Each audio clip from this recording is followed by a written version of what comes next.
Good morning students. In this lecture we are going to continue the unit 9, that is financial management, and the topic is the financial decision. Financial decision is one of the most important decision in organization. In financial decision there are three types of decision: investment decision, dividend decision and financing decision. In this lecture we are going to discuss two types of decision, that is investment decision and financing decision. Is it clear? Now we are going to discuss what is the concept of investment decision. Investment decision are the decision in which we decide how the funds are invested in different assets so that they are able to earn the highest return for the investors. Obviously अगर हमें कहीं पर money invest करनी है तो main हमारा क्या रहता है, मनी इन्वेस्ट करने से पहले हम यही देखते हैं कि हमें कितना रिटर्न उस पर मिलेगा, कितना परसेंटेज अगर हमें उस पर मिलेगा. तो investment decision is one of the most important decision in organisation. कहीं पर भी हमें इन्वेस्ट करना है तो हम उस पर ये देखते हैं कि हमें कितना उस पर हाईएस्ट रिटर्न मिलेगा. इन्वेस्टमेंट करने का पर्पस यही है कि to earn the highest return, to earn the income. तो investment decision is one of the most important decision.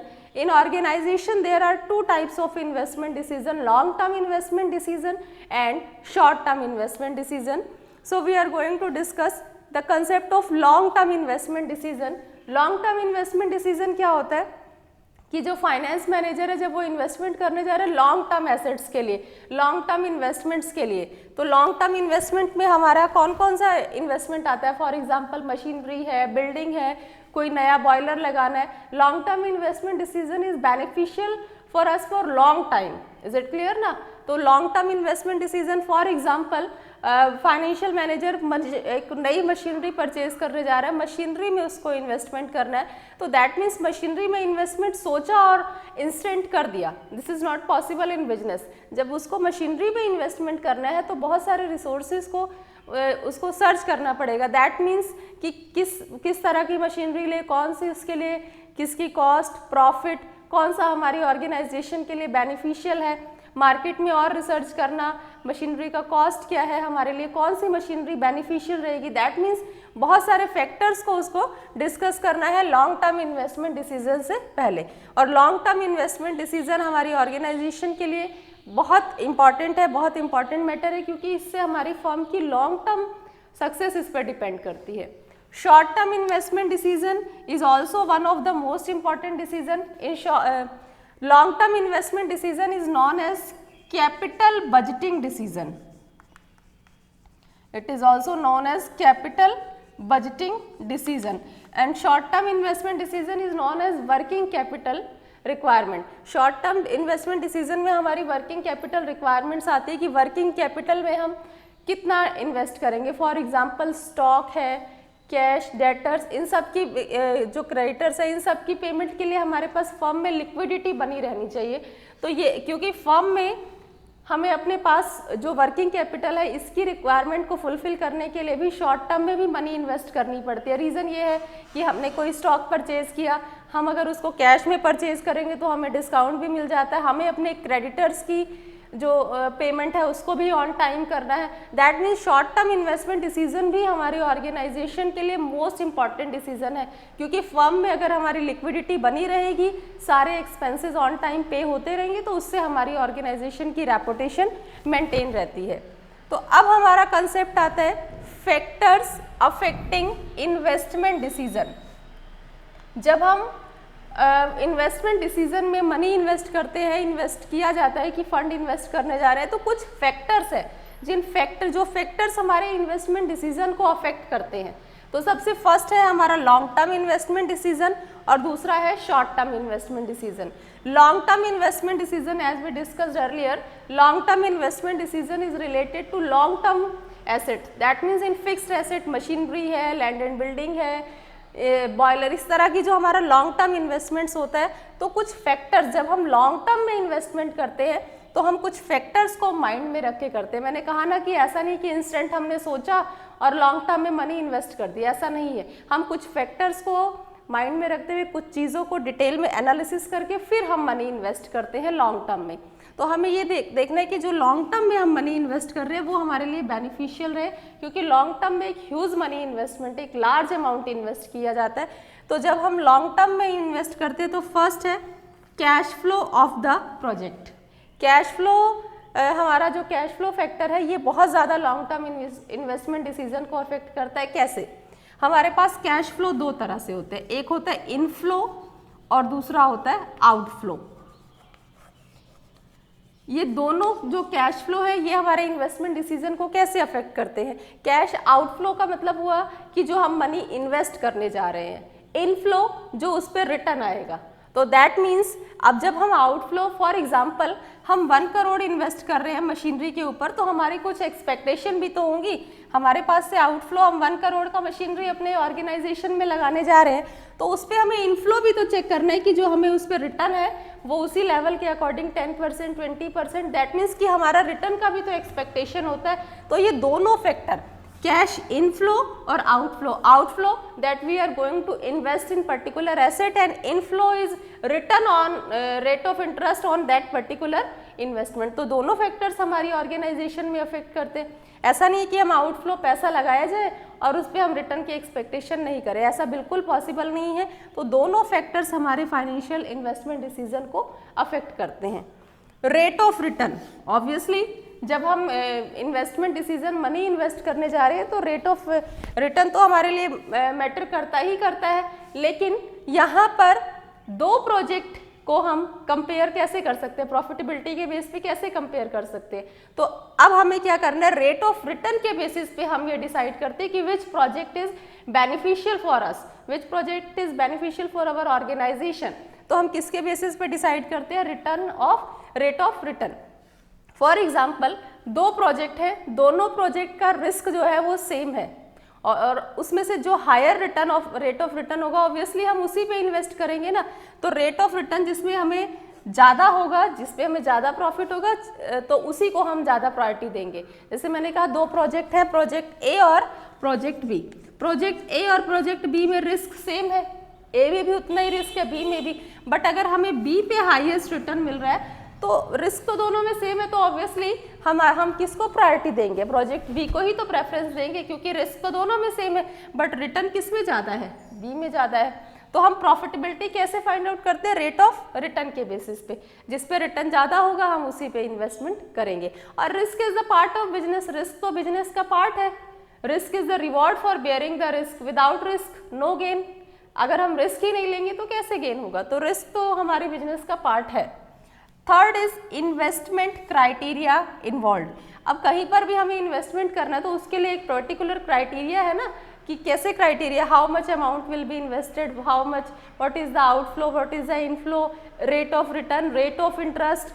तो ये सारा क्राइटेरिया हमारा लॉन्ग टर्म इन्वेस्टमेंट डिसीजन में इन्वॉल्व रहता है। इस क्राइटेरिया के बेसिस पे ही हम लॉन्ग टर्म में इन्वेस्ट करते हैं। दैट मीन्स कैसे क्राइटेरिया, पहले हम देखेंगे आउटफ्लो कितना है, फिर उस पर हमें इनफ्लो रिटर्न कितना मिल रहा है, हमें कितना इंटरेस्ट पे करना पड़ रहा है, उस पर हमें कितना रिटर्न मिल रहा है। दैट मीन्स ये सारा का सारा क्राइटेरिया हमारा लॉन्ग टर्म इन्वेस्टमेंट डिसीजन में इन्वॉल्व होता है। Now second is short term investment decision.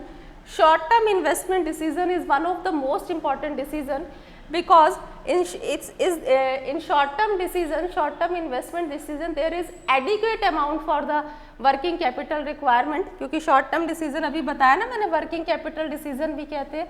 अब short term investment decision में भी हमें बहुत ध्यान से decision लेना है।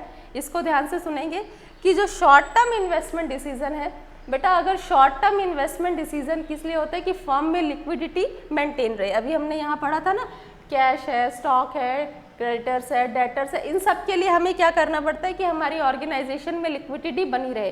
दैट मीन्स जो हमारे डे टू डे एक्सपेंसेस है उनका पेमेंट हमारे बिजनेस में ऑन टाइम होता रहे। यही पर्पस होता है ना हमारे short term investment working capital के लिए हम इसलिए अमाउंट रखते हैं। बट अब इसमें क्वेश्चन ये आता है कि जो हम शॉर्ट टर्म इन्वेस्टमेंट डिसीजन में अमाउंट रख रहे हैं ये अमाउंट हमारा ज़रूरत से ज़्यादा नहीं होना चाहिए। अगर ये अमाउंट हमारा ज़रूरत से ज़्यादा है तो उसमें क्या होगा बेटा, जो कुछ पर्टिकुलर अमाउंट तो हम यूज़ कर रहे हैं अपनी लिक्विडिटी मेंटेन करने के लिए, लेकिन उसमें बाकी अमाउंट हमारा क्या है, आइडियल पड़ा है, उसका कोई यूज़ नहीं है, ना हमें उस पर कोई इंटरेस्ट मिलेगा, ना उसका कोई यूज़ है। दैट मीन्स कि ये हमारी ऑर्गेनाइजेशन के लिए फेवरेबल पोजीशन नहीं है। फॉर एग्जाम्पल, मुझे ज़रूरत है पर मंथ 10 लाख की वर्किंग कैपिटल के लिए, बट मैंने सोचा कि 20 लाख रख लिए जाए, 10 लाख एक्स्ट्रा में रहेंगे, ठीक है। लेकिन अब जब मेरा एक्सपेंस 10 लाख है तो यहाँ पे जो ये एक्स्ट्रा 10 लाख है बेटा, ये तो आइडल पड़े हैं, ना इस पे कहीं इंटरेस्ट मिल रहा है मुझे, ना इसका कोई यूटिलाइजेशन हो रहा है, कोई यूज़ है इसका ऑर्गेनाइजेशन में, कोई यूज़ नहीं है। तो इसलिए अगर ये अमाउंट इसलिए बहुत ज़्यादा नहीं होना चाहिए, क्योंकि ज़्यादा होगा तो क्या होगा, वो आइडल पड़ा है, उसका कोई यूज़ नहीं है। बट अगर हम शॉर्ट टर्म इन्वेस्टमेंट डिसीजन में हम अपनी डिमांड से, अपनी नीड से और कम इन्वेस्ट करते हैं तो भी वो हमारे लिए हार्मफुल सिचुएशन है। मुझे ज़रूरत है 10 लाख की, तो मैंने सोचा चलो 8 लाख रख लेते, कोई बात नहीं, चलता रहेगा काम, बट नहीं। क्यों? क्योंकि हमारे एक्सपेंसेस जो है, लायबिलिटी है, उनकी पेमेंट ऑन टाइम नहीं होगी, तो उससे हमारी फर्म की रेपुटेशन पे इफेक्ट पड़ता है। तो मेन ऑब्जेक्टिव क्या है कि जब हम शॉर्ट टर्म इन्वेस्टमेंट डिसीजन में मनी इन्वेस्ट करें तो ये अमाउंट बहुत ज़्यादा भी नहीं हो और बहुत कम भी ना हो। तो इसलिए शॉर्ट टर्म इन्वेस्टमेंट डिसीजन में हम ये डिसीजन लेते हैं कि एकदम बैलेंसिंग रहे, कि ज़रूरत से ज़्यादा भी ना हो और ज़रूरत से कम भी ना हो। तो ये हमारा इन्वेस्टमेंट डिसीजन है। हम दो तरह से इन्वेस्टमेंट करते हैं, long term that is beneficial for long time, and short term investment decision it helps to maintain the liquidity of our organization। अगर हमारी फर्म में लिक्विडिटी बनी हुई है, हम सारे एक्सपेंसेस की ऑन टाइम पेमेंट करते हैं, तो इससे हमारी फर्म की रेपुटेशन मेंटेन रहती है। तो this is the concept of investment decision. Is it clear? Now second decision is financing decision. Financing decision plays a most important role in organization। Financing decision, the decision is that how much total fund required by business will be obtained from various long term sources। Is it clear? Firstly we discuss how much total fund is required। Is it clear? Now after how much, we are going to discuss that what are the resources in which we obtain from the money. Is it clear ना? हमें कितना amount चाहिए और उसके बाद कौन कौन से सोर्सेज से हम अमाउंट लेंगे। तो हमारे पास देखो, बिजनेस में हम लॉन्ग टाइम के लिए इन्वेस्ट करते हैं, तो लॉन्ग टर्म सोर्सेज बेटा हमारे पास क्या क्या होते हैं। सबसे पहला तो हमारा अपना रिटेन्ड अर्निंग होता है, उसके बाद हमारे पास equity share holders, preference share holders, और उसके बाद डेप्ट में हमारे डिबेंचर और लोन दोनों चीज़ें आती हैं। अब हम बात करते हैं कि अब हमारे पास तो लॉन्ग टर्म सोर्सेस 5 और 6 है। अब इसमें फाइनेंसिंग डिसीजन में हमें यही डिसीजन लेना है कि हम कौन से रिसोर्सेज से फाइनेंस ले, कौन से लॉन्ग टर्म रिसोर्सेज से फाइनेंस ले, क्योंकि ये जितने भी हमारे पास लॉन्ग टर्म फाइनेंशियल रिसोर्सेज है, इन सब के अपने अपने बेनिफिट है, अपने अपने डिसएडवांटेजेस है। तो हमें यहाँ पे मेन डिसीजन यही लेना है कि किस में हम मनी इन्वेस्ट करें। अब हम एक एक करके डिस्कस करते हैं। Retained earning. रिटेन्ड अर्निंग तो हमारा ही अपना सबसे मोस्ट इंपॉर्टेंट रिसोर्स है, क्योंकि जो हमारा प्रॉफिट बचा है डिविडेंड देने के बाद, वो हमारा क्या है, रिटेन्ड अर्निंग। ये तो हमारा अपना फाइनेंशियल रिसोर्स है। Second is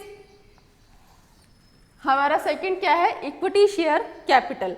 equity share capital जो है हमारा, इक्विटी शेयर कैपिटल के साथ बेटा कंडीशन क्या है, इक्विटी शेयर कैपिटल हमारी फर्म के साथ लाइफ टाइम तक जुड़े रहते हैं। ये हमारी ऑर्गेनाइजेशन में, हमारी कंपनी में शेयर्स को परचेज करते हैं।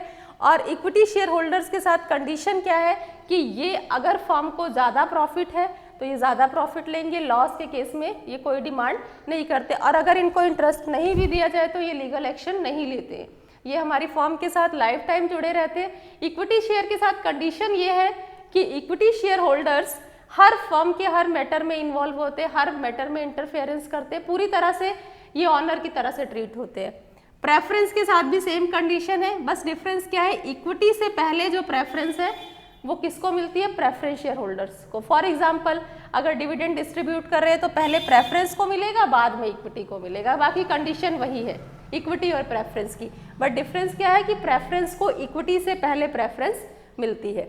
अब हम बात करें डेप्ट की, तो डेप्ट में हमारे डिबेंचर और लोन आते हैं। डिबेंचर और लोन बेटा देखो, इसमें क्या है कि इनका जो रेट ऑफ इंटरेस्ट है वो फिक्स है, आपकी फर्म को, आपकी कंपनी को प्रॉफिट हो या लॉस हो, इनका रेट ऑफ इंटरेस्ट फिक्स है। और इन केस अगर आप डिले करते हो और कंपनी के ऊपर कांस्टेंट बर्डन बना रहता है कि इनका इंटरेस्ट देना है, क्योंकि इनके इंटरेस्ट में हम डिले नहीं कर सकते हैं। अगर हम डिले करेंगे तो इनके पास पूरा राइट है कि ये लीगल एक्शन ले सकते हैं। तो दैट मीन्स कि जितने भी लॉन्ग टर्म रिसोर्सेज हैं सबके अपने अपने बेनिफिट भी और अपने अपने डिसएडवांटेज भी है। जैसे ये है बेनिफिशियल तो है, डिमांड नहीं करते, लेकिन देखो कितना सारा है कि इनका कंट्रोल पूरा हमारी फर्म पे रहेगा, हर मैटर में इनका इंटरफेरेंस रहेगा, लाइफ टाइम तक हमारी फर्म के साथ जुड़े रहेंगे। इनके साथ एक चीज़ है कि कंपनी के ऊपर कांस्टेंट बर्डन है इंटरेस्ट पे का, अदरवाइज इनका कोई इंटरफेरेंस नहीं है फर्म का, और जैसे ही हमारे पास पैसा हुआ हम इनका पेमेंट दे देंगे, काम खत्म। लेकिन इक्विटी प्रेफरेंस को हम पैसा नहीं दे सकते, ये हमारी फर्म के साथ लाइफ टाइम तक जुड़ जाते हैं। Is it clear? Financing decision. अब हमने देखना है कि कौन से ऐसे फैक्टर्स हैं जो हमारे फाइनेंसिंग डिसीजन को अफेक्ट करते हैं।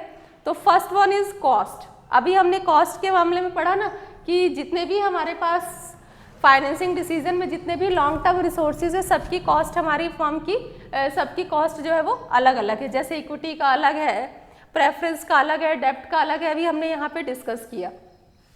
तो अब हमें यहाँ पर बेटा ये देखना है कि कॉस्ट, अगर हमें देखो कॉस्ट के मामले में हम देखें तो हमारे लिए सबसे चीपर जो पड़ता है वो डेब्ट कैपिटल पड़ता है, रिटेन्ड अर्निंग हमारे लिए कॉस्ट के मामले में सबसे बेटर है। रीज़न ये है क्योंकि रिटेन्ड अर्निंग के लिए हमें कोई एक्सपेंस नहीं करना है।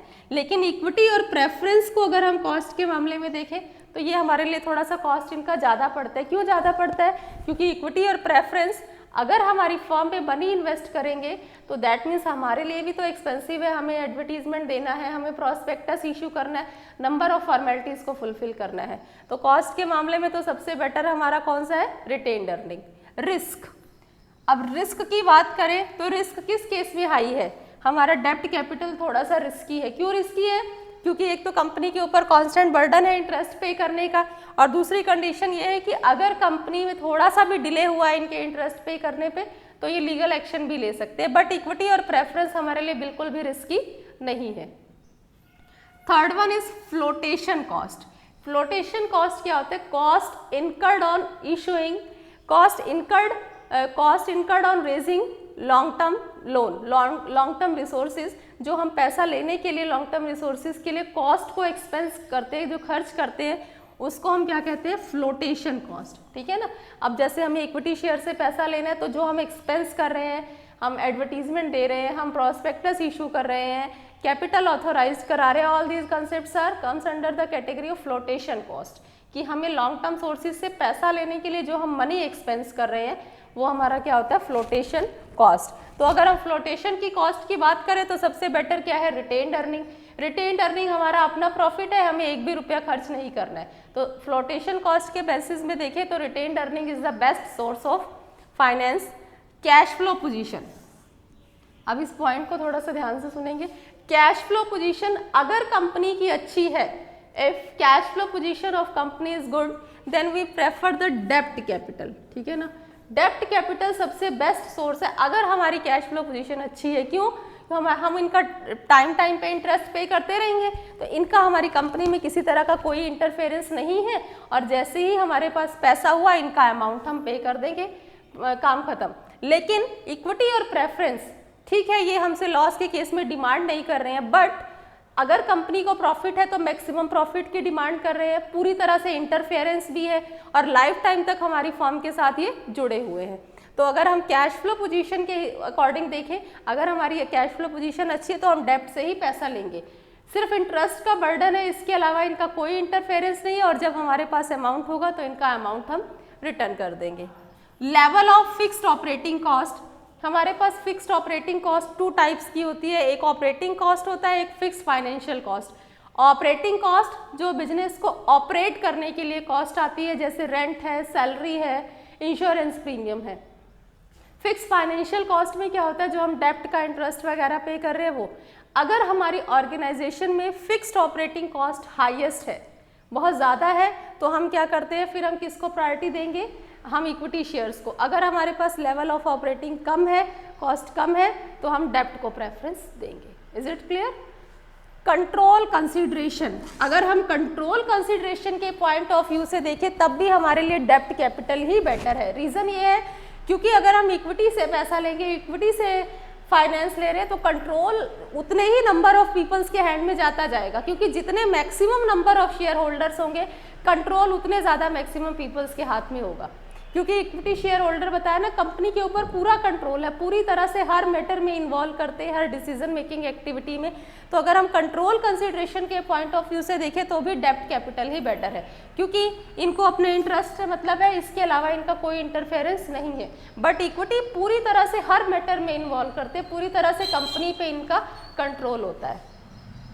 State of capital market, capital market की जो पोजीशन है वो भी हमारे इसको बहुत इफेक्ट करती है। बुलिश टाइम में क्या होता है कि जब कंपनी क्या करती है, जब रिटर्न जो मनी इन्वेस्ट कर रहे लोग अगर उस पर इंटरेस्ट ज़्यादा है तो लोग शेयर मार्केट में इन्वेस्ट करते हैं, लेकिन जैसे ही कंपनी की पोजीशन डाउन हुई, रेट ऑफ इंटरेस्ट कम हो गया, लोग भागना शुरू कर देते, तब लोग कहीं और इन्वेस्ट करते। तो कैपिटल मार्केट की पोजीशन भी बहुत अफेक्ट करती है। बुलिश हुआ, जैसे ही बढ़ा उस पर इंटरेस्ट, लोग भाग के मनी इन्वेस्ट करते हैं शेयर मार्केट में। शेयर मार्केट डाउन हुआ तो एकदम बियर भागना शुरू कर देंगे, तो वो कहीं और मनी इन्वेस्ट करते हैं। तो कैपिटल मार्केट की पोजीशन भी हमारे फाइनेंशियल डिसीजन को अफेक्ट करती है। अगर ज़्यादा है यहाँ पे वेल्थ मैक्सिमाइजेशन ज़्यादा है तो लोग यहाँ इन्वेस्ट करेंगे, रेट ऑफ इंटरेस्ट डाउन है तो लोग जो पीपल्स है वो अपना इन्वेस्टमेंट कहीं और करना स्टार्ट कर देते हैं। So this is the concept of financing decision. Is it clear? Financing decision में हमें ये डिसीजन लेना है कि हम किस सोर्स से मनी लें। एक चीज़ और बेटा, जब ऑर्गेनाइजेशन में हम ये सेलेक्ट करते हैं कि किस सोर्स से मनी लें, तो फर्म कभी भी ऐसा नहीं करती कि पूरा पैसा इक्विटी से ले लिया, पूरा डेब्ट से ले लिया, पूरा प्रेफरेंस से ले लिया, या फिर इतना भी हमारे पास रिटेन अर्निंग नहीं है कि वो पूरी तरह से सफिशिएंट हो। हर फर्म को फाइनेंशियल सोर्सेज पे डिपेंड रहना पड़ता है। तो क्या करते हैं, मिक्स ऑफ डेब्ट, कुछ पैसा इक्विटी से ले लिया, कुछ डेब्ट से ले लिया, हर फर्म इस तरह से करती है। तो वो हमारी फर्म के लिए और हमारे शेयर होल्डर्स के लिए वो बेनिफिशियल भी रहता है। So this is the concept of financing decision. Hope so this lecture is clear to everyone. In next lecture we discuss the topic that is dividend decision. Thank you so much.